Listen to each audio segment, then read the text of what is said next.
આજે અમારા માટે અનેરો અવસર છે અને મારું પણ સદભાગ્ય છે જે આ મોકો મારા ભાગમાં આવેલો છે. હું પોતે ઇન્દ્રાબાઈ ગર્લ્સ હાઈસ્કૂલના અત્યારે આચાર્ય તરીકે ફરજ બજાવું છું. આજ રોજ જે 1949માં ઇન્દ્રાબાઈની સ્થાપના થઈ હતી તે માતૃશ્રી ઇન્દ્રાબાઈના સ્ટેચ્યુનો આજે અનાવરણનો કાર્યક્રમ રાખેલો હતો, જે એમના પૌત્ર કહી શકીએ રસિકભાઈ ઠાવર, જેમની બહુ જ ઈચ્છા હતી કે માતૃશ્રી ઇન્દ્રાબાઈનું સ્ટેચ્યુ અહીંયા કને આપણે પ્રસ્થાપિત અહીંયા કને બારે એની સ્થાપના કરવી જોઈએ.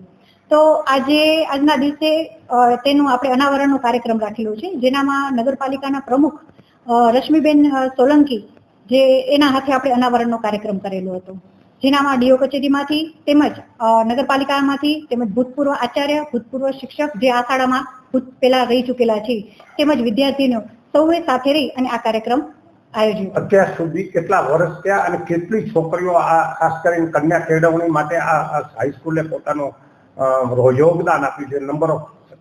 હા, અત્યાર સુધીમાં 1.5 લાખ જેટલી વિદ્યાર્થીઓ નિઃશુલ્ક કહી શકીએ કે કોઈ જ પ્રકારની ફીસ ભર્યા વગર આ શાળામાં અભ્યાસ કર્યો છે, અને જેના થકી ઘણી વિદ્યાર્થીઓ એન્જિનિયર, ડોક્ટર, સારા હોદ્દાઓ પર દેશ વિદેશમાં પોતાની નામના કરી છે અને શાળાનું નામ પણ પ્રસિદ્ધ કર્યું છે. અને બીજું કહીએ તો આ શાળાને ગત સાલ જ 75 વર્ષ પૂરા થયા હતા, જેની પણ અમે ખૂબ ધામધૂમપૂર્વક ઉજવણી કરેલી હતી.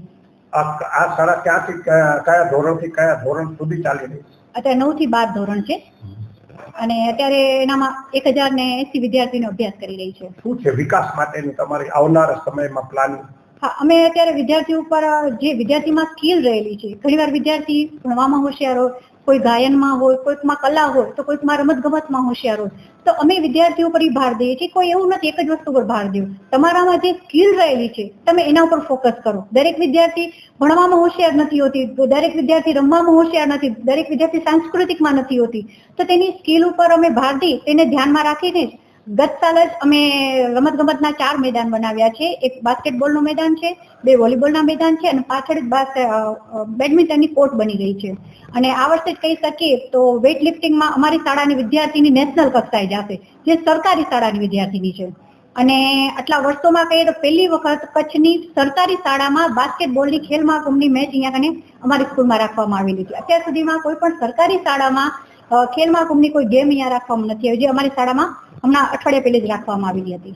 તમને કેવું લાગે છે કે તમે સરકારી શાળામાં કામ કરો છો તો એની ઓપોર્ચ્યુનિટી ઘટી ગઈ છે અને પ્રાઇવેટમાં કામ કરીએ તો ઓપોર્ચ્યુનિટી વધુ હોય છે?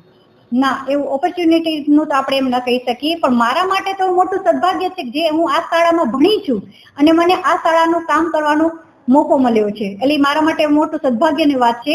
અને મારી આ 1100 જે વિદ્યાર્થીનીઓ છે એના માટે કંઈક કરી છૂટવાનો મને મોકો મળ્યો છે. અને આ એવો માર્ગ છે કે મોટા ભાગની વિદ્યાર્થીનીઓ છે આર્થિક રીતે નબળી હોય છે, જેને આ તક બારે નથી મળતી. જેમ કે ખાનગી શાળાની વિદ્યાર્થીનીઓ છે એ આર્થિક રીતે સુખથી સંપન્ન નોર્મલી હોય છે કે બારે પણ કોચિંગના માધ્યમ દ્વારા એ એક્સ્ટ્રા અભ્યાસ કરી શકતી હોય છે. જ્યારે અમારી વિદ્યાર્થીઓ એવી છે કે જો મોટા ભાગની નથી ટ્યુશન જાતી, નથી કોઈ સ્પોર્ટ્સને લગતા કે સાંસ્કૃતિકને લગતા કે સંગીતને લગતા એક્સ્ટ્રા ક્લાસ લેતી હોય, તો અમે મેક્સિમમ પ્રયાસ કરીએ છીએ કે એ વિદ્યાર્થીઓને શાળા સમય દરમિયાન જ આ બધી પ્લેટફોર્મ એને મળી રહે. કચ્છમાં બાગાયતી ક્રાંતિ બાદ જળ ક્રાંતિ માટે તત્પર છે શ્રીનાથજી એગ્રો કોર્પોરેશન. ખેડૂત મિત્રો માટે ખુશખબર, ખારા પાણીમાં પણ થશે ભરપૂર પાક. સબમર્સિબલ પંપના ડીલરો, ઇરિગેશનના ડીલરો અને એગ્રો સર્વિસ સેન્ટરના વેપારીઓ માટે બહોળા વેપારની સુવર્ણ તક એટલે કશ્યપ એન્ટીસ્કેલ સિસ્ટમ. આ મશીન ખારા પાણીને પણ ખેતી લાયક બનાવે છે.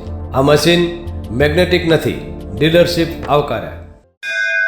મોંઘું બિયારણ વાયું, સારું ખાતર નાખ્યું, પણ આ ખારા પાણીને લીધે પાકનો ઉગાવ નો થયો તે નો જ થયો અને ઉપજ નો નીકળી. ભલા માણા મૂંઝાય છે શેનો? ખેતરમાં લગાવ કશ્યપ એન્ટીસ્કેલ મશીન, જે ખારા પાણીને બનાવે ખેતી લાયક અને ફળદ્રુપ જમીન સાથે આપે મબલખ પાક. સંપર્ક Shrinathji agro corporation, Prahlad Nagar road, SJ highway, Ahmedabad. સંપર્ક મનોજભાઈ 98 250 20 3 31.